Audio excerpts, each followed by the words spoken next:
Hi, this is Khushbu with another question of statistics. This is 7th question, exercise 14.3, page number 289 from NCERT.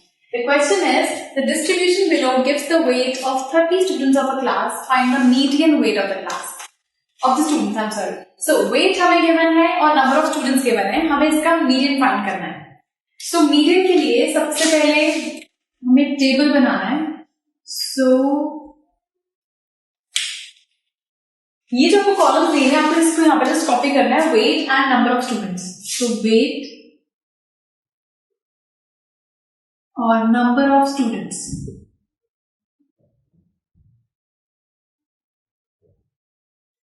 Last is cumulative frequency.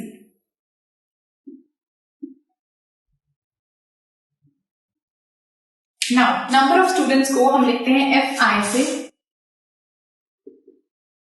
Wait हमें given है 40 से 45, then 45 से 50, then 50 से 55, 55 to 60, 60 to 65, 65 to 70, then 70 to 75. Now FI हमें given है 2, 3, 8, 6, 6, 3, 2. ये है FI. अब जो FI है उसका सम हमारे पास समेशन हमें गिवन है. Distribution gives a weight of 30 students.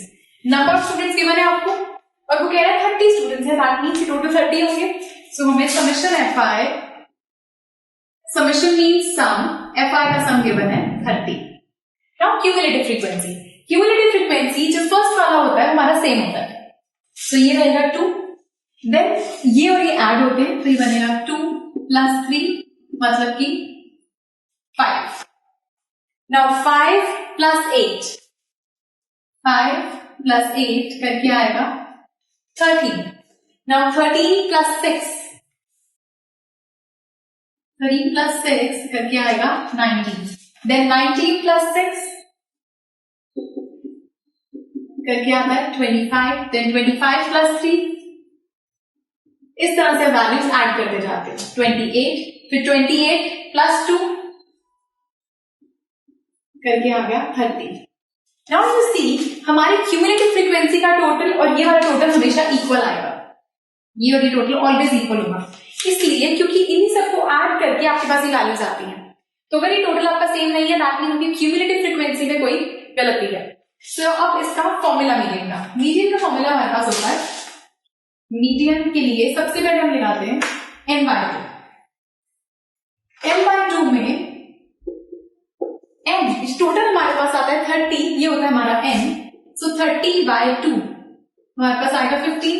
अब इस 15 का क्या करेंगे हम क्यूमुलेटिव फ्रीक्वेंसी के अंदर इस 15 से 15 आया है इससे जस्ट ग्रेटर नंबर कौन सा है. जस्ट बड़ा नंबर 15 से कौन सा आ रहा है. 15 से जस्ट बड़ा नंबर है हमारे पास 19. तो 19 के सामने कौन सी क्लास है. ये वाली.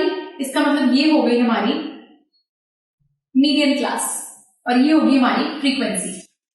सो हमारे पास मीडियन का फॉर्मूला होता है median is equal to L plus bracket n/2 minus cumulative frequency upon frequency into H. अब यहां पर हम वैल्यूज पुट करेंगे. So L lower limit, L मतलब lower limit of the class. Class ये वाली है उसकी लोअर लिमिट है ये 55.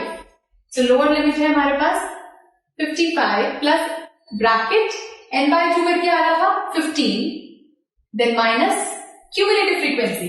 क्यूमुलेटिव फ्रीक्वेंसी का मतलब ये नहीं कि अब ये वाली लोगे, नहीं. क्यूमुलेटिव फ्रीक्वेंसी हम लेते हैं प्रीसीडिंग क्लास की, पहले वाली क्लास की. ये वाली क्लास से पहले वाली क्लास में क्यूमुलेटिव फ्रीक्वेंसी है 30. तो हम क्यूमुलेटिव फ्रीक्वेंसी यहां पर लेंगे ये 30. ये बनेगी हमारी क्यूमुलेटिव फ्रीक्वेंसी. सो यहां आएगा 13 upon frequency. Frequency same class की ही रहती है मतलब हम लेंगे 6. H क्या होता है हमारा क्लास साइज. मतलब हमारी लोअर लिमिट और इस अपर लिमिट के बीच का डिफरेंस. यहां पर लोअर अपर के बीच का डिफरेंस है 5 का. सारी क्लासेस में 5 का डिफरेंस है. तो ये हमारा होता है क्लास साइज.